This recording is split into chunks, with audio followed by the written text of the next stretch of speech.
Hi there, welcome to this video. I'm going to walk around my local area and do some macro photography.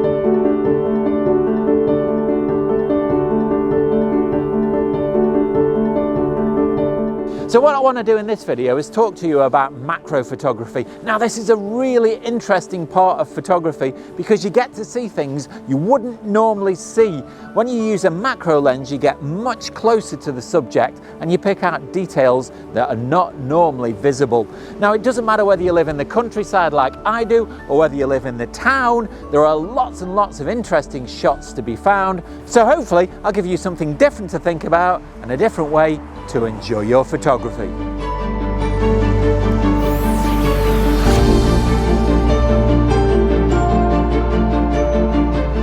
So today is pretty windy, so I'm going to have to be fairly careful about the subjects that I choose because anything that's moving is not going to work particularly well. But all I'm taking is my Z6ii with an FTZ adapter on it, and I've got a 105mm macro lens. Now this is a special lens that will focus very, very close to the end of the camera, but it gives a 1:1 ratio of what you see on the sensor to what you see in real life. So it's really good for taking very, very close-up shots. The only other thing that I'm taking is my tripod, and that's going to be pretty essential regardless of which shot I'm taking, but especially if I decide to do any focus stacking.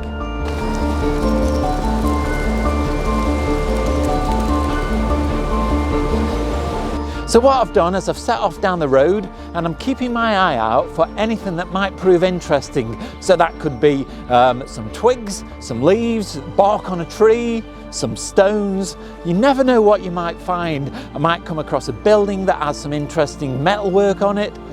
Really, this is an exercise in keeping your eyes really wide open and thinking in a different way to try and spot something that you wouldn't have normally seen.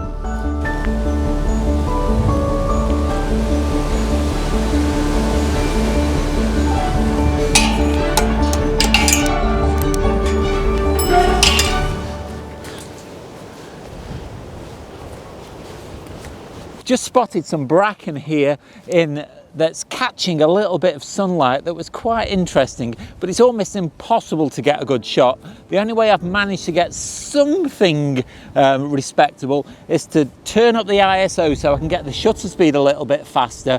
But even then, the leaf was blowing in the wind so much it was almost impossible. It was pot luck to whether I got a decent composition and a good shot. So I'll put it on the screen anyway, but it's not really up to much.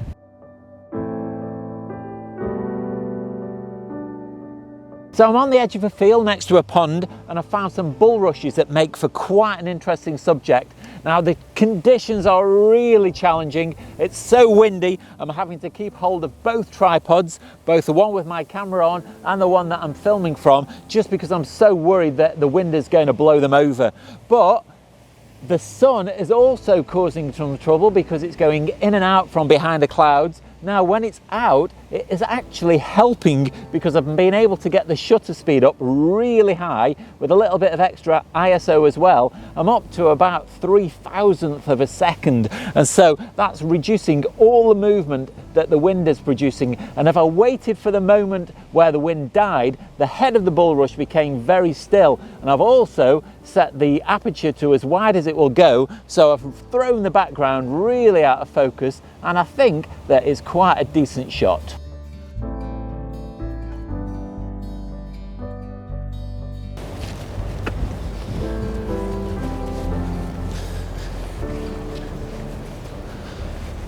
So just here on this horse jump, I found a little bit of decaying wood, and that's made for an interesting feature.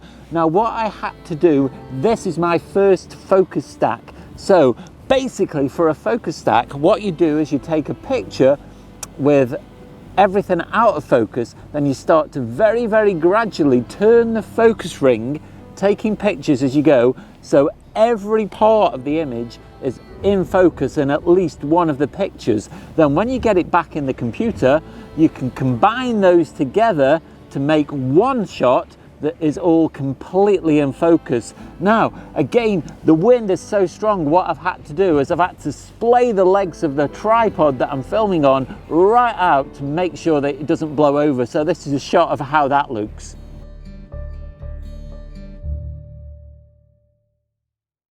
Now, I'll probably be doing quite a lot of focus stacking on the images that I take in today's video, and I'm not going to have time to go into all the details about how I do that on the computer. So if you want to find out how to do focus stacking, go and check out this video here that I've got on the channel where I talk about it in more detail. Just here is a really interesting tree trunk that I think is used as another horse jump, but it's full of really interesting twists and turns and bits of the old bark that are flaking off. I could probably spend the best part of an hour just looking for different patterns and taking pictures here, so I'll take a few of these now and put them on the screen.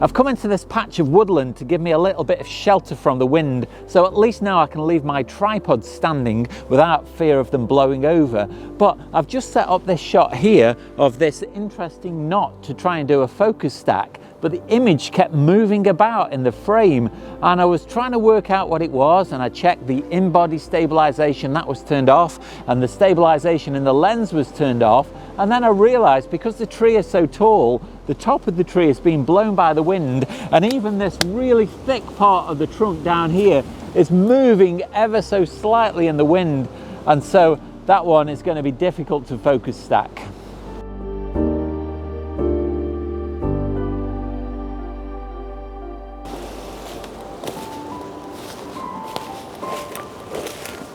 Just here at the base of this tree, I found a little bit of bark nestled in amongst some really nice mosses. So what I'm going to do is a little bit of an experiment with some focus stacking. I've done a focus stack of the entire scene, then I've done another focus stack just focusing on the little bit of bark. So hopefully the moss in the very foreground and the background might just go out of focus to give it a bit of depth. And then I'll also put on the screen a single shot just focused in the middle of the piece of bark, so you can tell the difference between all three different versions. So on screen now you can see the three different images put together for comparison. The first one is a single shot focused on the piece of bark in the middle, and so you can get a really good idea of depth from that image. The second one is focus stacked but just focused on the area in the center of the image, and the final one is focus stacked all the way through so it's sharp front to back. Now I'm a little bit unsure about which one I prefer. I think I err towards the single shot because you get a really good idea of depth and scale, whereas you don't get that when it's focused sharply front to back. But you let me know what you think.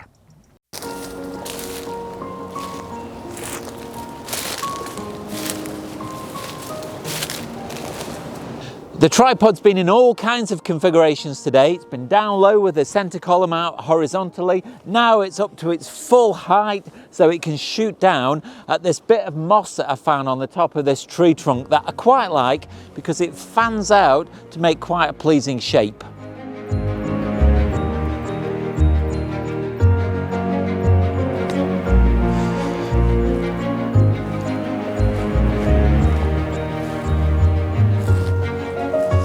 I've found some really attractive looking moss just here by the side of this little pool of water, and I've searched around on the ground to find some interesting leaves that aren't too badly decayed, and placed it on the moss. Now I have had a little bit of difficulty because I've had to focus stack it, and what I found 3 or 4 times as I've got towards the end of the focus stack, a gust of wind has come through, like it's coming through now, and blown the leaf into the pool of water, which was a bit frustrating. so I had to start again. So I've got several shots with different leaves, but I've taken a shot with me holding it so you can get an idea just how small this leaf is, and that's why the macro works really well. But at the moment, now I've put the tripod back into the horizontal position with the center column tilted out, so this tripod is really versatile for this kind of work. It's very useful.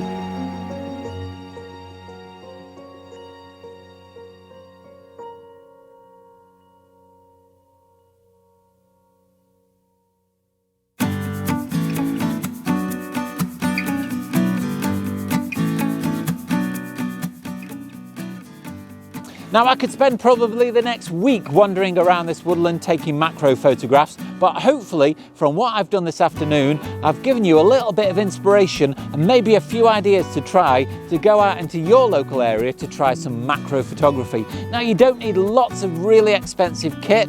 Most cameras, certainly point and shoots, have some kind of macro mode, and even mobile phones have a macro mode as well. So check out what you've got available on your current kit and you might find that you can already try some macro photography.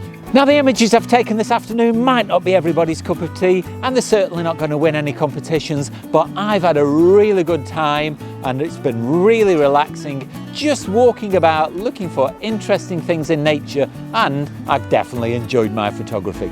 If you have enjoyed today's video, let me know down below in the comments, or nip over to my Instagram account. That's at Oakden Photography. You can see lots of my pictures and you can leave me your comments there. Now, if you do like what I do on the channel, you can support me by visiting my Teespring store.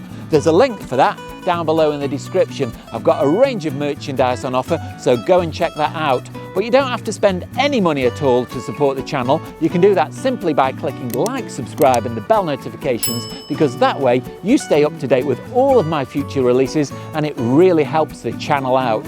Watch out for next week's video, that goes live on Sunday. In the meantime, check out this video just up here, but all that's left now is to say, stay safe, and I'll see you soon.